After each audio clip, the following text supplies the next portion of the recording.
Halo, selamat pagi teman-teman. Sebelumnya kita akan podcast bersama saya, Oktavia Rotunisa, dari Satgas PPKPT ABM. Tentunya pada topik kali ini kita akan membahas tentang toxic relationship. Oke, tentunya bersama tamu kita yang istimewa, yaitu di sini ada Ibu. Sebelumnya Ibu bisa perkenalan dulu dengan Ibu siapa? Oke, jadi saya Yanuarti Paresma Hoyuningsi, tapi cukup bisa dipanggil Emma aja. Oke, berarti saya panggil Ibu Emma ya, Bu? Ya, boleh. Oke, Ibu Emma ini dari Rumah Sakit RSJ Rajiman Widodiningrat gitu, Bu? Iya, benar. Kalau nggak salah dulu itu RSJ ini sebelum menjadi nama tersebut itu jadi rumah sakit jiwa gitu. Jadi kalau sekarang ini RSJ itu udah bertransformasi menjadi rumah sakit umum. Jadi di namanya itu udah nggak ada jiwanya, tapi lebih ke RS Rajiman Widodiningrat. Jadi di RS Rajiman itu nggak cuman ada klinik untuk kejiwaan aja, tapi juga ada layanan non jiwa seperti kayak klinik paru, klinik anak, saraf, dan juga obgyn, dan juga ada THT. Berarti untuk yang perpindahan namanya juga itu sudah sudah luas gitu ya, Bu, mencakup nggak hanya kayak di jiwa saja, tetapi sudah banyak. Oke, Bu, sebelumnya Ibu sudah pernah ke ABM atau baru kali ini? Oh, sudah pernah. Okay. Kalau saya dulu tahun pas masih S1 dulu sempat kunjungan ke sini. Terus waktu itu juga ada kunjungan waktu saya kursus di dekat-dekat sini di Neutron. Di Neutron saya juga pernah kursus di situ. Terus ada kunjungan ke sini. Jadi kunjungan ke sini itu untuk memperkenalkan nanti kira-kira di kampus mana ya kamu tertarik untuk kuliah gitu. Jadi salah satunya tuh ABM sama yang kampus lain juga. Jadi udah total mungkin udah 4 kali sama ini kali. Banyak ya, Bu? Iya. Tapi kalau dari Ibu Emma sendiri, kesan-pesannya waktu pertama kali datang ke kampus ABM itu gimana, Bu? Kesannya adalah yang paling pertama itu di sini kampusnya asri banget.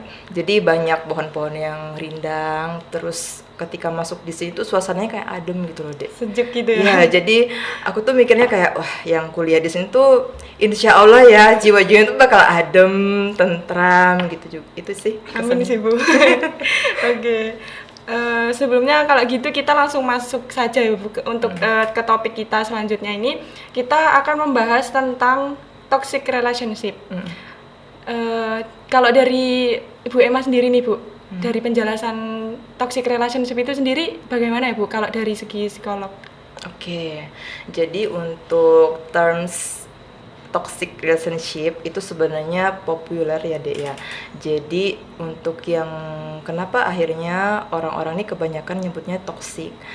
Sebenarnya kalau di terms yang lebih ilmiah lagi kita bisa nyebutnya itu unhealthy relationship. Jadi ada memang dinamika-dinamika yang cenderung enggak sehat dalam sebuah hubungan yang akhirnya itu mengarah ke penyebutannya itu ke toxic. Toxic itu, yang dimaksud toxic itu lebih ke tindakannya atau apa aja yang dia lakukan, dia berikan, dia investasikan selama berada dalam hubungan tersebut. Dan toxic relationship ini nggak cuman terjadi di ranah romantic relationship aja ya kan, biasanya kan kita selalu dengarnya tuh kayak pada hubungan gitu ya, Bu, hubungan ya? dengan pasangan ya benar, tapi juga bisa menyerang atau dialami oleh orang-orang yang mereka itu di dalam setting atau konteks workplace kayak di tempat kerja atau di dalam pertemanan dan juga dalam keluarga gitu. Jadi toxic relationship ini semua kalangan itu bisa mengalaminya. Ya bahkan kalau dari teman kan kebanyakan juga banyak yang toksik kan, Bu, ya kadang. Oh, jadi kamu merasa punya teman yang toksik? Ya enggak gitu juga sih, Bu. Tapi kayak kebanyakan kan kayak toksik banget sih anak ini kayak gitu kan, Bu. Ya berarti tapi yang lebih kayak ke pembahasan kan mesti kayak dibahasnya ke hubungan itu ya, Bu. Jadi mungkin kalau teman-teman banyak yang menyadari juga ya kalau misalnya toksik itu sendiri nggak cuma di hubungan tetapi hubungan kita ya keluarga, teman kayak gitu tadi ya. Terus kalau untuk hubungan sama keluarga sendiri nih, Bu, ya, itu kan kalau dalam toksiknya itu maksudnya kan kayak peran keluarga juga penting ya, Bu, ya di sana. Iya benar. Jadi kalau untuk yang di dalam keluarga sebenarnya memang berangkat dari hubungan antara orang tua dan anak. Jadi akar atau asal muasalnya itu dari situ. Jadi bagaimana cara orang tua itu mengasuh anaknya atau pengasuh yang ada di dalam keluarga itu, nggak hanya orang tua ya Dek, tapi juga intinya caretakernya atau caregiver yang ada dalam rumah tersebut, baik itu orang tuanya, kakek nenek, ataupun juga pembantunya. Karena kan kadang ada juga anak-anak yang memang lebih Diasuh, terus ya dekat lebih dengan- lebih banyak berinteraksi dengan pengasuhnya atau babysitternya daripada Iya. dengan orang tuanya. Dan biasanya juga anak-anak yang nantinya akan mengembangkan toxic relationship ini itu adalah anak-anak yang ada apa ya, bisa dibilang tuh kayak ada bukan kurang kasih sayang sih, tapi lebih ke dia tuh ada mengalami lack of communication sama orang tuanya, ketidakmampuan mereka kemudian mengekspresikan pikiran, perasaan dan juga kebutuhannya kepada orang tua. Begitupun sebaliknya dari orang tua ke anak itu. Kayak kurang keterbukaan atau kayak kurang nyaman itu tadi ya Bu ya. Iya, benar. Terus kan kayak berhubung dengan toxic relationship ini sendiri banyak terjadi di sekitar kita juga ya Bu ya. Terus cara kita sebagai ya diri kita sendiri untuk apa ya, supaya menyikapi ketika terjadinya hal tersebut itu bagaimana Bu? Oke, jadi cara menyikapinya seperti apa? Yang paling pertama kita harus recognize dulu, harus paham, harus ngerti tanda-tanda toxic ini yang seperti apa sih. Karena kan tiap orang mungkin punya persepsi yang berbeda terhadap toxic. Ada orang-orang yang cenderung itu udah mengkategorikan toxic itu misalkan dengan dia itu berkata kasar. Berkata kasar yang mungkin kalau zaman sekarang kan anak-anak Gen Z terutama ya, anak-anak muda itu kadang guyonnya itu udah pakai kata-kata yang kasar gitu. Tapi ada juga orang-orang yang kemudian mengkategorikan udah masuk toxic itu adalah dia itu udah masuk ke ranah tindakan yang seperti apa, tindakan yang harmful, yang menyakiti orang lain dan juga merugikan orang lain, itu sudah masuk ke ranah toxic. Jadi memang harus diperhatikan dulu tanda-tandanya seperti apa. Kalau misalkan di dalam hubungan itu ternyata ada ini ya Dek, kayak misalkan disrespect, kayak kamu sama temenmu atau sama keluarga, sama partner dalam hubungan romansa ada kesenjangan antara ini ya, maksudnya kayak cara kamu kenapa kamu sering ngerasa kok kamu terus yang memberi gitu dalam hubungan, sementara kamu nggak pernah dapat feedback gitu. yang seimbang dan yang setara gitu dari pasangan kamu, dari keluarga dan juga teman. Itu sudah masuk tanda-tanda kecil dari toxic relationship. Atau juga tidak adanya empati, itu juga bisa jadi toxic. Kemudian tidak adanya saling menghargai. Nah, jadi memang harus disamakan dulu persepsinya karena tiap orang tuh beda-beda. Dan intinya kalau di toxic relationship itu yang pasti ada, jadi tanda-tanda yang itu tadi itu terjadi secara konstan gitu. Jadi entah itu di bentuk kecilnya tuh misalkan kayak constant complaining, itu sering komplain, sering protes, merasa nggak cocok sama apa yang dilakukan oleh teman atau partnermu dalam hubungan tersebut. Terus mungkin juga ini ya, maksudnya kita kan juga sama orang lain punya perspektif yang berbeda ya terhadap memandang sesuatu. Misalkan bagi kamu hal itu bukan menjadi masalah, tapi bagi aku nih masalah. Nah, itu bisa jadi tanda-tanda kecil gitu. Kalau misalkan itu tidak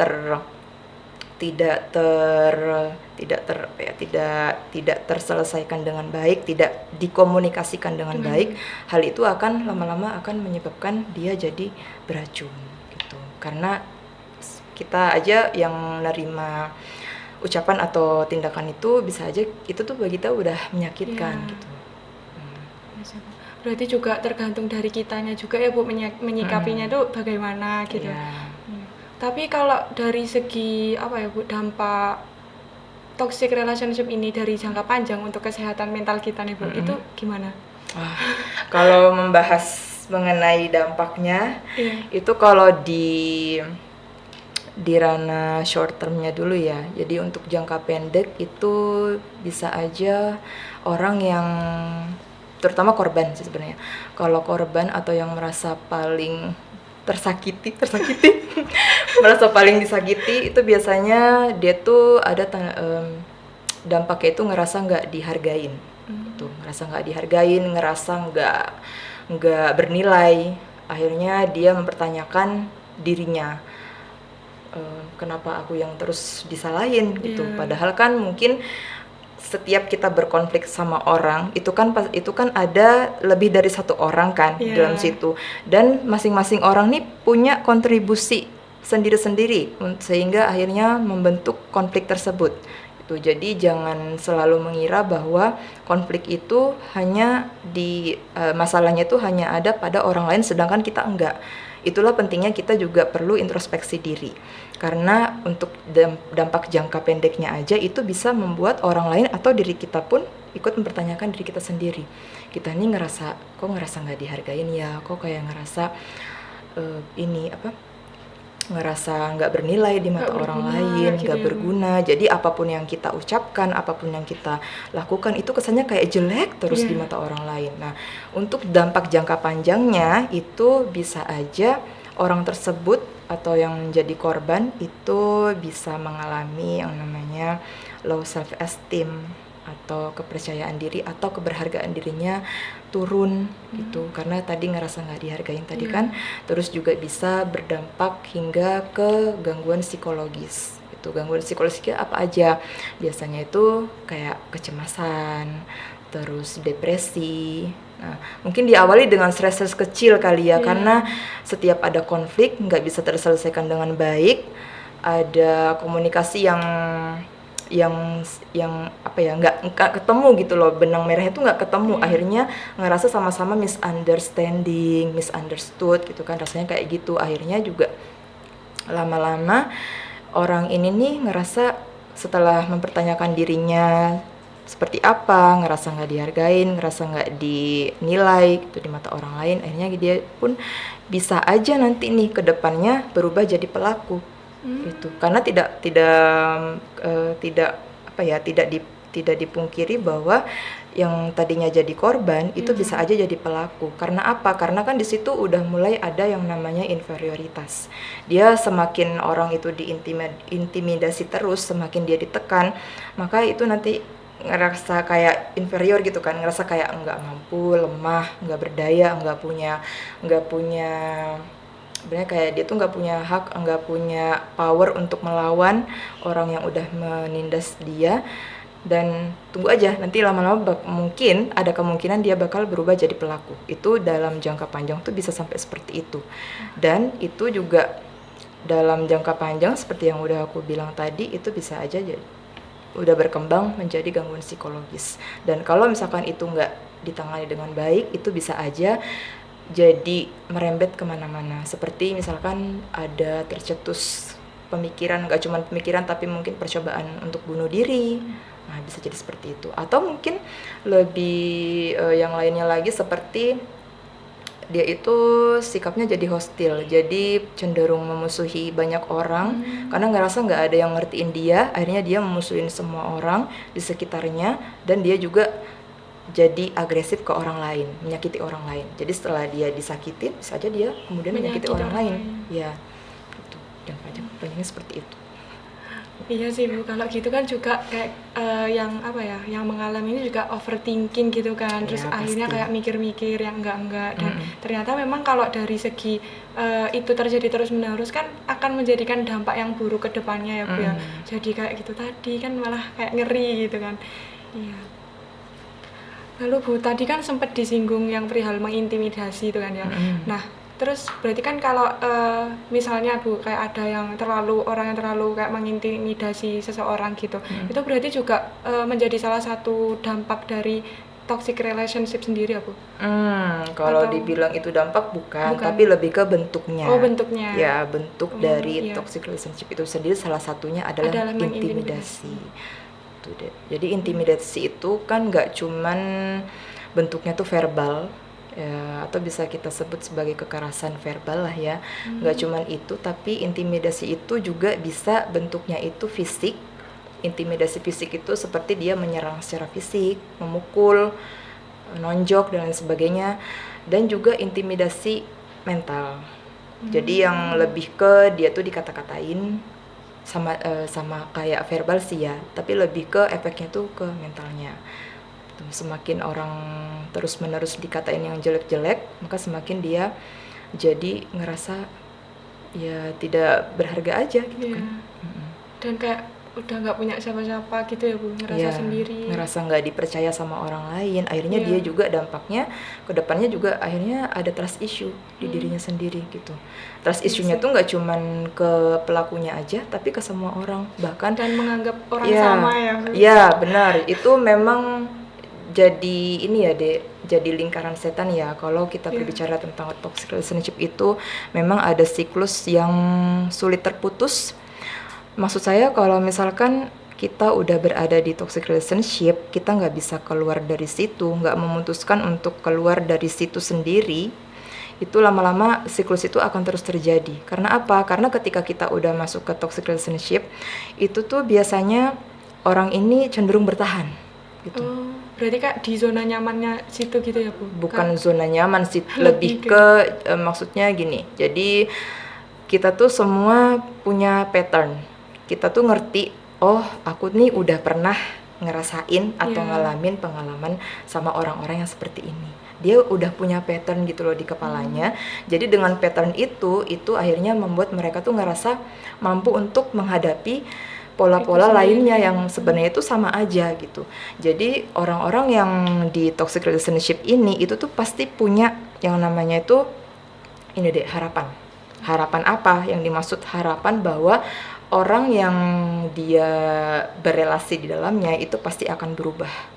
Tapi apakah tapi apakah orang-orang seperti ini akan mudah berubah? Oh, tentu tidak. Karena tentu aja perubahan itu harus dimulai dari diri sendiri. Yang namanya perubahan itu harus dari diri sendiri, dan memang kalau untuk pelaku dari toxic relationship atau abusive relationship ini itu cenderung tidak atau sulit untuk mengetahui atau menyadari bahwa dirinya itu toxic, dirinya itu abusive. Dan sebelumnya jadi toxic relationship ini juga nggak selalu itu kemudian tereskalasi mengarah ke abusive, karena kadang kan orang kalau seperti yang aku bilang tadi kan tiap orang tuh persepsinya beda-beda ya.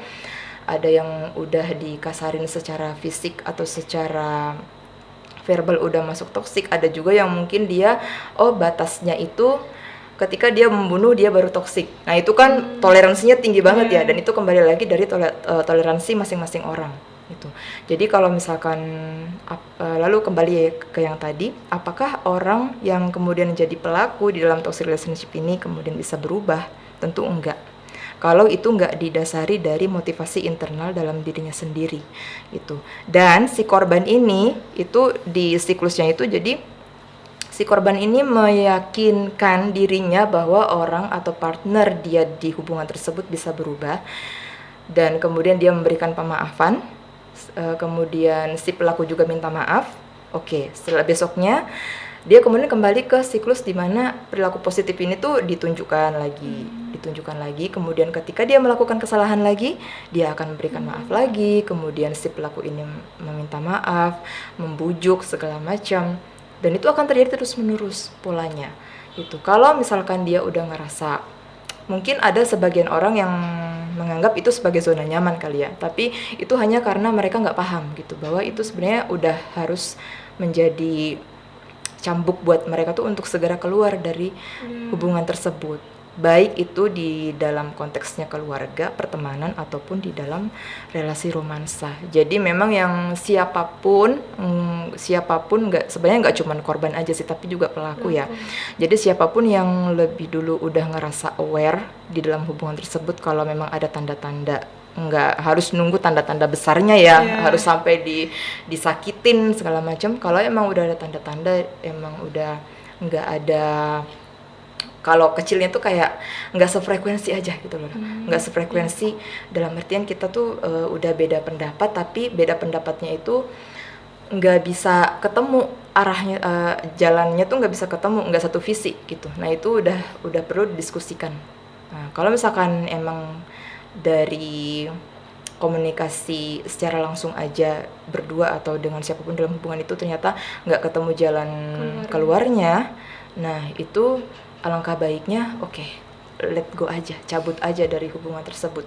Ini bukan maksudnya kita meng-cut orang semena-mena gitu ya, tapi alangkah baiknya kita fokuskan juga untuk diri kita sendiri, karena biar bagaimanapun yang namanya hubungan itu kita yang ngejalanin juga sama orang tersebut. Kalau misalkan orang tersebut nggak sadar-sadar, kita yang harus step duluan, harus melangkah duluan keluar dari situ. Iya sih Bu, soalnya sama aja kayak menyakiti diri sendiri ya jadinya. Iya. Gitu. Iya. Tapi Bu kan kadang itu ya ini kan tadi banyak ya dari entah dari teman, keluarga atau yang lainnya. Itu kan kayak ada aja kan orang yang toksik gitu. Nah, tapi mungkin dari diri orang sendiri tuh kayak nggak sadar gitu kan Bu, kayak misalnya kalau saya toksik gitu kan nggak sadar, tadi kan orang lain ya yang tahu. Nah, tapi kalau dari kita sendiri nih Bu, kalau misalnya ingin mengingatkan ke mereka, itu bisa dengan cara apa Bu? Maksudnya kan kalau kita langsung gitu pasti mereka gak terima atau gimana gitu kan? Iya, pasti, pasti. Dan biasanya memang yang jadi pelaku itu cenderung memang nggak menyadarinya. Nggak sadar kalau dirinya itu udah toksik, nggak sadar kalau dirinya itu ternyata udah nyakitin partnernya gitu. Dan caranya memberitahu itu seperti apa? Ya udah ngasih tahu aja gitu kan. Oke, untuk yang step awalnya itu adalah memberitahukannya itu dengan cara ngajakin dia untuk diskusi. Ketika emang ada konfliknya ya, jangan ujuk-ujuk ketika nggak ada konflik tiba-tiba kamu bilang oh kamu ini toksik, itu kan jadi kayak dipertanyakan. Nah jadi ketika udah terjadi konflik yang mana konflik itu tuh konflik yang sama terus berulang tapi nggak pernah ada ketemu jalan keluarnya atau nggak pernah ada solusinya di antara kalian berdua yang win-win solution. Kalau itu udah ada, itu perlu ajak orang tersebut untuk ngobrol berdua gitu. Kalau misalkan nggak ada tendensi agresi dari orang tersebut ya. Tapi kalau misalkan orang tersebut punya tendensi agresi, alangkah baiknya ajak orang ketiga ini maksud saya yang bisa memediasi antara kita dengan orang tersebut, dan tentunya yang mengenal kita juga, kita berdua juga. Jangan kemudian kita ngajakin orang lain yang nggak tahu apa-apa. Kemudian akhirnya kan jadinya tambah mencar kemana-mana masalahnya. Nah itu jadi untuk step awal ajakin dia ngobrol, heart to heart gitulah ya, dari hati ke hati ajakin ngobrol. Terus ngobrolnya itu juga kalau dari sisi korban itu pastikan kita pakai I statement, itu yang paling penting. Karena kadang orang kalau misalkan udah ngerasa disakitin itu biasanya dia tuh cenderung kayak nuduh-nuduh gitu. Kamu ini kayak gini-gini, kamu orang lain gitu ya Bu? Ya gitu, padahal kan mungkin kita kan juga nggak sadar kalau kita juga toksik. Ada ininya ya, ada level-level sendiri gitu kan yang mungkin kita nggak ngerti gitu loh. Kalau kita juga berkontribusi untuk menciptakan hubungan yang toksik itu gitu. Jadi perlunya I statement ketika kita membahas masalah itu dengan orang lain.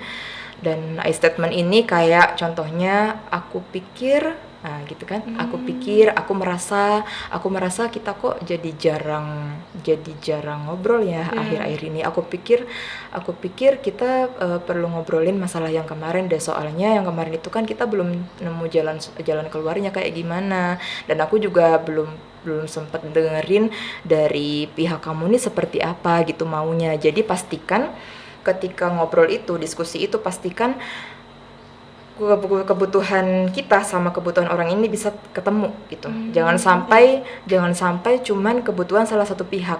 Karena kadang ada orang-orang toksik tertentu yang dia itu mau menang sendiri, cenderung nyalahin orang lain, dia nggak mau disalahin. Nah itu jadi repot ya. Kalau kita menghadapi orang seperti itu, kita ajak mediator gitu untuk ngobrol. Mediator yang bisa dipastikan dia tuh bisa netral di situ, bisa memahami duduk masalahnya apa gitu. Di dua perspektif yang berbeda dan bisa membantu mencarikan alternatif solusi gitu. Nah, kalau misalkan step awal tersebut udah dilakukan tapi enggak works gitu kan. Kadang kan memang orang tuh ya bisa dengan mudah untuk ngomong aja gitu kan gampang ya, tapi untuk menyelesaikannya sampai ke problem copingnya itu kan agak susah karena memang butuh adaptasi antara kedua belah pihak, maunya kayak gimana, kebutuhannya harus terpenuhi keduanya, itu kan repot. Jadi kalau misalkan itu aja udah nggak works, maka step berikutnya adalah udah cut di sini dalam artian bukan yang memusuhi, enggak, tapi lebih ke batasin interaksi gitu, jaga jarak, batasin interaksi yang tadinya mungkin kita sering frekuensinya itu kayak sering ngobrol, sering jalan, sering komunikasi sama dia, kurangin gitu, kurangin. Terlebih jangan sampai kita terlibat masalah lagi sama orang tersebut gitu, usahakan. Dan itu kembali ke diri kita masing-masing, gimana caranya kita bisa mengendalikan itu, mengendaliin diri kita sendiri ya maksudnya ya, karena kita kan emang nggak bisa mengendaliin reaksi orang tersebut. Jadi kalau misalkan ada udah tanda-tanda dia cenderung kayak mau menang sendiri, nah itu baiknya kita mundur perlahan gitu. Nggak perlu dijelasin, nggak perlu mencari validasi, nggak perlu, tapi lebih ke kita harus tegas dengan batasan kita sendiri. Kita harus punya batasan yang jelas. Kita kalau misalkan memang menurut kita ngerasa tersakitin ketika dia udah ngucap kasar, nah itu jadi batasan kita. Jadi kalau misalkan udah ada tanda-tanda seperti itu terulang lagi, ya udah mundur aja gitu kan, batasin interaksinya, batasin komunikasinya, dan pastikan jangan pernah terlibat konflik sama orang itu lagi. Dan kalaupun misalkan kedepannya dia tuh mempertanyakan, kok kamu jadi jauhin aku ya gitu, ya udah jelasin gitu kan, jelasin apa adanya, bahwa dan tentu aja jelasinnya ini jangan menduga-duga aja gitu, tapi pastikan kita punya tanda-tanda itu tadi gitu, tanda-tanda bahwa ternyata aku ngerasa tersakitin dengan apa yang kamu ucapin, apa yang kamu lakuin gitu ke aku, sehingga aku butuh waktu untuk bisa kembali beradaptasi gitu, beradaptasi ulang dengan hubungan kita yang sekarang gitu. Dan juga kalau misalkan semua langkah-langkah itu udah enggak work sama sekali, ya sudah cut itu dalam artian ya udah nggak ada interaksi, nggak ada komunikasi, udah selesai gitu kan, nggak apa-apa sebenarnya. Itu memang untuk kebutuhan diri kita juga sendiri, karena kan jangan sampai kita kemudian terus-menerus berusaha untuk mempertahankan relasi tersebut sedangkan kita hanyut di dalamnya gitu deh. Apalagi kalau kita sendiri ya Bu ya yang mempertahankan, kan lebih sulit juga. Iya. Ya, berarti memang kuncinya itu di komunikasi ya Bu ya. Iya. Komunikasi. Terus dengan step yang telah Ibu jelaskan itu tadi, memang kalau udah mentok ya udah gitu ya. Jadi kita juga harus kayak punya data lah ya Bu intinya, kayak ini yang kalian kemarin gini atau apa gitu kan, jadi lebih jelas juga, dan mungkin dari situ orangnya langsung kayak ngerti gitu kan Bu ya. Itu. Nah, sebenarnya data-data yang seperti itu kayak observasi perilaku, ucapan itu juga penting, karena yang namanya toxic relationship itu kan juga berlaku di ranah kayak bullying dengan sesama teman. Kita kan kadang nggak sadar ya ngebully teman sendiri, kayak ngebully fisik. Normalisasi banget gitu ya. Benar. Jangan meromantisasi segala sesuatu yang sifatnya itu memang udah nyakitin orang lain gitu kan. Kadang kita kan memang udah terbiasa di Indonesia, apapun bisa jadi bahan konsumsi publik, kayak misalkan berat badan, tinggi badan, terus atau mungkin status, jabatan dan sebagainya, itu jadi bahan perbincangan sehari-hari kita yang bisa aja itu menjerumuskan kita untuk mencari celah kesalahan orang lain sehingga itu dijadikan sebagai bahan bulian, sebagai bahan kekerasan dalam tanda kutip itu. Jangan sampai seperti itu. Malah jatuhnya ya ke mental tadi. Ya, dan satu lagi Dek, jadi tadi aku lupa, satu lagi ketika misalkan udah step semua ini udah kita lakukan, alangkah baiknya kita berikan juga saran kepada dia. Kalau misalkan dia itu udah mau untuk menerima masukan ya, di tahap yang dia mau menerima masukan orang lain atau teman sendiri, itu kita sarankan dia untuk ke ahli profesional, untuk bisa untuk bisa tahu lebih lanjut apakah memang dia ini memang orang yang udah toksik atau bagaimana, itu pastikan kita berikan saran aja, dan tentunya kan saran itu kan juga baik buat dia. Kalau perlu ajakin konseling bareng aja juga nggak apa-apa, biar sama-sama mengerti gitu kan. Iya sih Bu. Oke. Mungkin kalau dari saya sendiri udah jelas ya Bu, dari yang Ibu sampaikan tadi itu, mulai dari kayak kita menanggapinya gimana, terus kayak menghadapi orang-orang yang seperti itu gimana, karena memang nggak bisa dipungkiri di sekitar kita juga banyak gitu kan. Terus kuncinya tadi kan kembali juga ke diri kita ya Bu ya, bagaimana cara kita untuk mungkin tadi membatasi jika terjadi seperti itu gitu. Kalau dari Bu Emma sendiri nih Bu, kayak mungkin ada pesan untuk generasi Gen Z yang sekarang ini nih Bu, tentang toxic relationship ini. Pesannya banyak banget ya, karena masalah itu tuh Gen Z tuh punya banyak masalah gitu. Kayaknya nih perlu dicatat nih Bu sama teman-teman. Ya, jadi untuk sebenarnya kalau kita membahas mengenai toxic relationship itu nggak cuman dialami sama generasi yang sekarang, tapi juga generasi sebelumnya kan juga ada yang turut berkontribusi sebenarnya kan. Cuman mungkin nggak sadar aja, nggak aware aja. Tapi lebih ke ketika kita berada dalam sebuah hubungan, baik itu family konteks, terus di workplace setting, di setting pekerjaan, rumah, keluarga, teman, dan juga romantic relationship, itu jangan sampai kita kehilangan diri kita sendiri hanya untuk mempertahankan hubungan tersebut berlanjut terus-menerus. Karena biar bagaimanapun hubungan itu dimulai, dilakukan, dirawat itu dengan 2 orang atau lebih dalam hubungan tersebut. Jadi jangan sampai kita kehilangan diri kita sendiri hanya untuk menyenangkan orang lain, pleasing others. Itu jangan sampai kayak gitu, karena juga kebanyakan kan anak zaman sekarang nih yang kalau Gen Z biasanya agak-agak rebel ya. Menurut aku kebanyakan agak-agak rebel nih.